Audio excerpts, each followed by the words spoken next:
नमस्कार महाराष्ट्र, मी माधवी देसाई. या बुलेटिनमध्ये आपलं स्वागत. बुलेटिनच्या सुरुवातीलाच अतिशय महत्त्वाचे अपडेट. पंतप्रधान मोदींनी पेपरफुटी संदर्भात एक पोस्ट करत प्रथमच प्रतिक्रिया दिली आहे.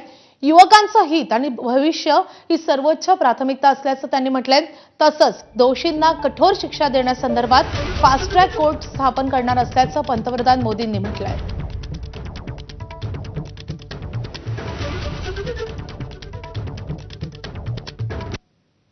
तर पंतप्रधान मोदींची एक पोस्ट आपण पाहतोय.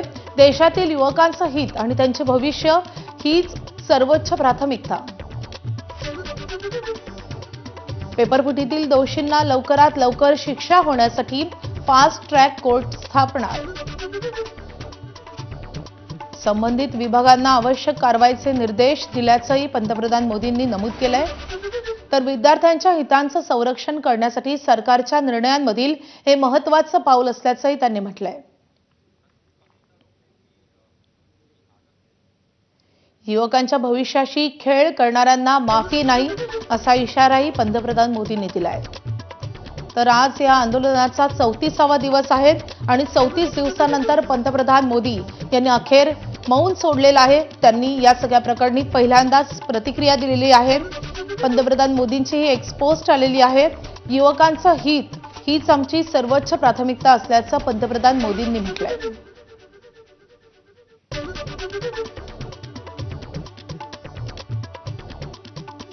तर पेपरफुटी प्रकरणाचे सगळे प्रकरणं ही आता फास्ट ट्रॅक कोर्टात चालणार असल्याचं पंतप्रधान मोदींनी नमूद केलेलं आहे.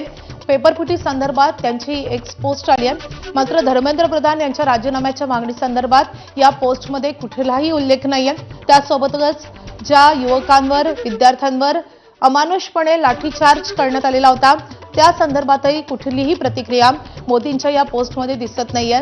दोषींना कठोर शिक्षा देण्यासाठी फास्ट ट्रॅक कोर्ट स्थापन करणार असल्याचं मोदींनी या एक्सपोस्टमध्ये म्हटलंय.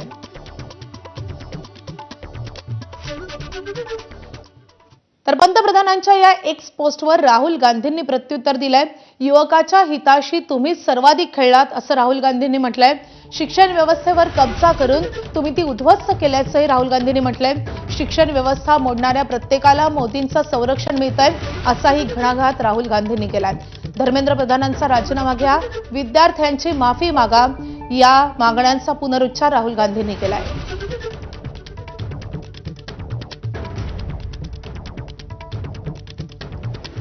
राहुल गांधींनी सोशल मीडियावर पोस्ट टाकून पंतप्रधान मोदींच्या प्रतिक्रियेवर उत्तर दिलेलं आहे. युवकाच्या हिताशी तुम्ही सर्वाधिक खेळलात आणि शिक्षण व्यवस्थेवर कब्जा करून ती उद्ध्वस्त केलीत असं राहुल गांधींनी टीका करत म्हटलेलं आहे. आणि शिक्षण व्यवस्था मोडणाऱ्या प्रत्येकाला मोदींनी संरक्षण दिल्याचा घणाघातही राहुल गांधींनी केलाय.